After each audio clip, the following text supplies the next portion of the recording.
Hey guys, Glissormania here, coming back at you from the wrestling video today, and we're gonna be talking about all the released WWE superstars that got released as of yesterday and as of today. So obviously, as you guys already know, as of yesterday and as of today, names like Sonya Deville, Belair Davenport, the Good Brothers, Giovanni Vinci, and a lot more people have gotten released from WWE. And of course, it's part of WWE's massive budget cuts. So, in the end of the day, do I feel bad for the wrestlers getting released from their jobs? Yes, it sucks. Don't go laughing at them on Twitter or YouTube or whatever about them losing their jobs and saying, "Yes, this guy is finally out of the WWE. We're never going to see them on TV ever again." Like, be respectful and, just wish him the best of luck. And I wish all these wrestlers that have gotten released the best of luck for whatever next they're going to do for wrestling or in their life. And I'm going to talk about every wrestler that's gotten released on this list, and I'm going to predict where I see them wrestling at in the future after their 90 days are up from their contract. So let's get into this video. And if you guys like wrestling content, you guys know what to do. Make sure to subscribe. Yes, I know I've kind of been taking a little bit of a step back. It's kind of my fault. Last week I had a rough week and made a couple mistakes. So yeah, let's get into it.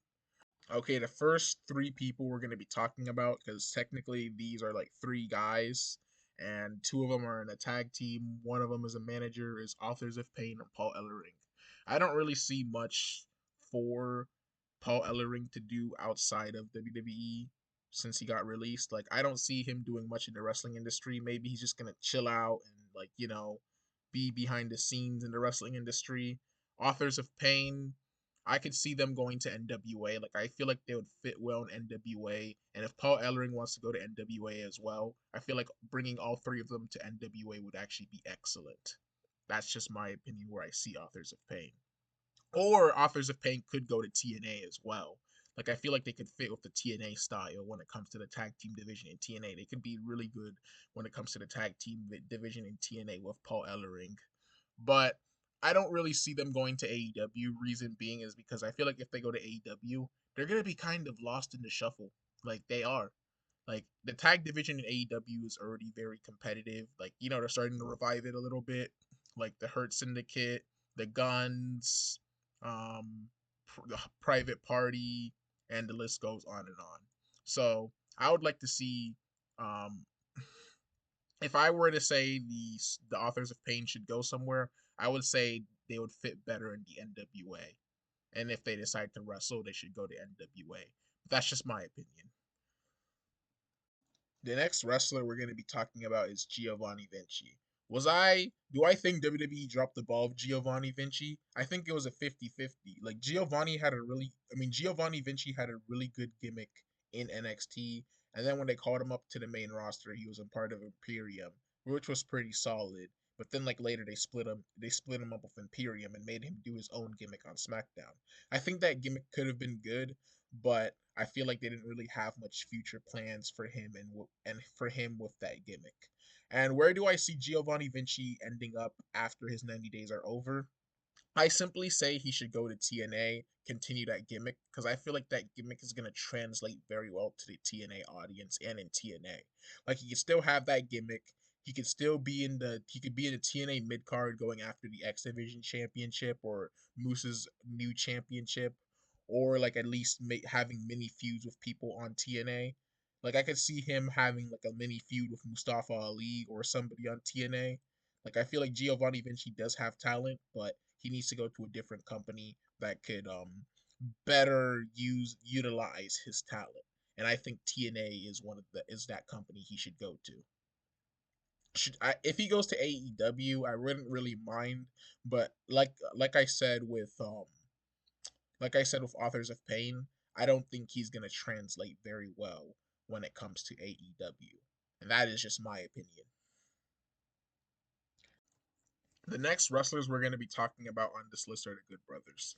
I'm not surprised the Good Brothers got released from WWE. Obviously, a lot of people knew their contract situation, and what their contract situation was that if they are not going to be booked to wrestle and any WWE show, they don't have to like travel and appear backstage on SmackDown or Raw or NXT. They could just stay home and still get paid while taking care of their families. With that being said, I think the Good Brothers are going to return to TNA. And the reason why I think they should return to TNA is because I think the tag team division in TNA is good, but it needs more tag teams. And I feel like the Good Brothers returning to TNA would actually benefit the TNA tag team division. Like, of course, they're going to get into like old classic feuds and new fresh feuds and whatever, but they can still do their thing in TNA. They can still have good matches in TNA. They can still have good segments in TNA. And plus, they can still return to WWE because TNA and WWE have a partnership, but it's going to be a one off, two off appearance or something. So I think they should return to TNA after their 90 days are up. Okay, so the next wrestler we're going to be talking about is Isla Dawn. And yes, Isla Dawn was mainly a tag wrestler, pretty decent in the ring. I mean, she was decent in the ring, decent character, decent look, everything. And where I see Isla Dawn going back to after her 90 days are up, I could see her going back to the independent circuit. I don't really see her going to AEW or TNA, but if she decides to, good luck to her. But I feel like her fitting on the independent circuit would be just as well good because I could just see her having good indie matchups with like a lot of the indie wrestlers on the independent circuit. I don't really see much. Okay, so the next wrestler we're going to be talking about is Sonya Deville. And honestly, this really surprises me because I thought Sonya Deville was going to stay in WWE for life. Like her being a part of Pure Fusion Collective, obviously that group wasn't over. Like you already know, Zoe Starks is still struggling to get over. I don't know too much about Shayna Baszler, but Shayna Baszler so far in her main roster career ever since she lost to Becky Lynch at Mania in 2020. She's mainly been in like tag teams with people like Nia Jax, Ronda Rousey, and now Zoe Starks. So, yeah. With that being said, I think Sonya Deville is going to go to GCW after her 90 days are up. And then after that, she's going to wrestle in Bloodsport. Like, you obviously know, if Sonya Deville still decides to be active in the wrestling industry, like, I think she should go to Bloodsport because Sonya Deville has an MMA background. And I think her going to Bloodsport would be just as good. Like, I would like to see her in Bloodsport matches in the future and on a GCW pay per view. So I think Bloodsport's the call for her. The next wrestler we're going to be talking about on this list is Belair Davenport, aka B Priestley. This release kind of surprised me, but at the same time, it's business, and she wasn't really like wrestling much matches on television. Like, I feel like the biggest main roster match she had was with Naomi and was in the United States tournament. But other than that, she didn't really do much on the main roster. They paired her with Unholy Union with Alba Fire and Isla Dawn, but that never really went anywhere. And like this surprises me because this is the first wrestler to ever sign with WWE that was from that wrestled. I mean was signed with AEW. Like she signed with WWE during NXT UK, and I now it's time to make the prediction. Where do I think Blair Davenport's going to go to after her 90 days are up? I think Blair Davenport is going to either AEW, Rev Pro, ICW, or she's going to wrestle on the UK independent circuit again. Or if she still decides to stay in America, maybe she's going to go to AEW, or maybe she's going to go to TNA. But I would prefer to see her in AEW, Rev Pro, or ICW or around the British independent circuit. Reason being is because before she signed to WWE and before she was signed to AEW, which yes, she was signed to AEW before, but never made appearances in AEW because she was in the UK when she signed with AEW and AEW was in America. She was very popular.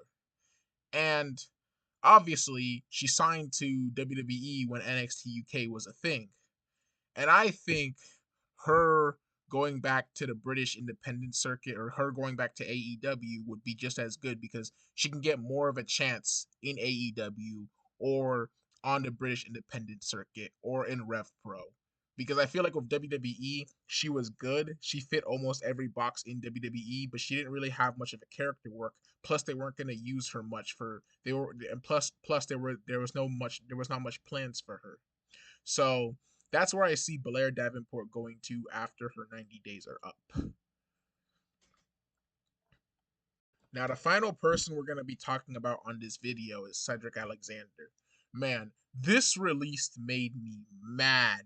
Like I liked him when he was in the cruiserweight division. I liked when he won the cruiserweight champion.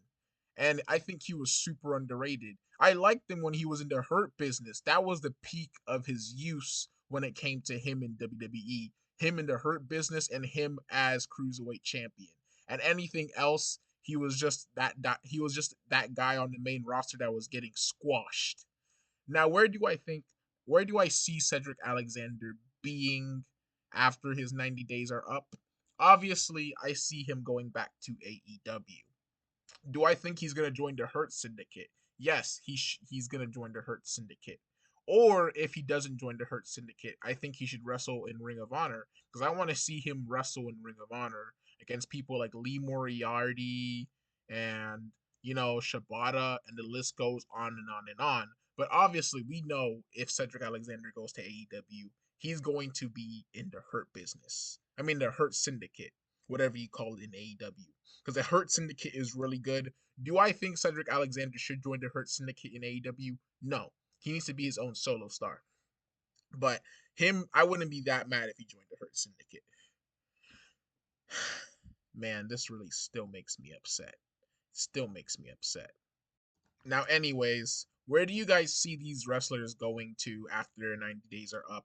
I would like to hear your opinions in the comment section down below.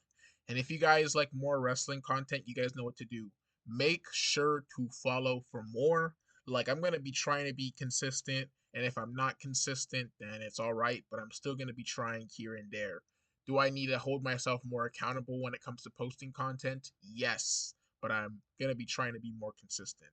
And I'll see you guys in the next wrestling video. Enjoy.